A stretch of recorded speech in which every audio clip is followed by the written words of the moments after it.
temporada de celebração de Dia de Betico, nós podemos atender speech hope eloquente, nós podemos atender speech hope eloquente de primeiro-ministro.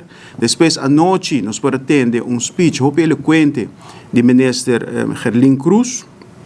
Anto, edenang, tawag tiyeng palabra nang ko akay ko makeda mané, Untiki assombrar. Senhora Gerlin Cruz, ministro Gerlin Cruz, vice-primeiro-ministro do país Aruba, tabisa, a luta de passado ta definir nos decisões de awe e futuro. Awe nos celebrar 40 anos de Estado sa parte. Celebrar 40 anos de Estado sa parte. E luta para manter Estado sa parte. Se ita outra depois na Universidade de Aruba, minota compreender com hipocrisia nos portar, hipócrita nos portar.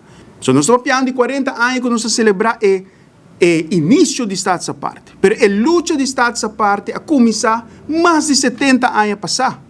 E quantidade de anos não está mais hope com a idade que a senhora, com todo respeito, senhora ministra Gerlin Cruz e senhor Geoffrey Wever, que é ministro de Economia e Finanças, tem.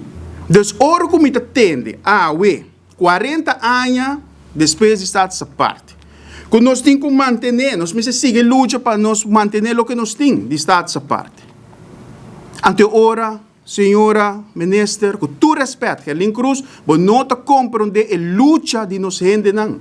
E me pode compreender para sobre a trobe e quantidade de anos que nós luta está mais rápido que a idade. Você para firme atrás de Rijkswet que você sabe que mina nos autonomia. E se Aruba, me queda 13 pontos aqui para diante do Rijkswet para sobre a hora que o político não está papo de dia, mas é tabai tá back riba mesa.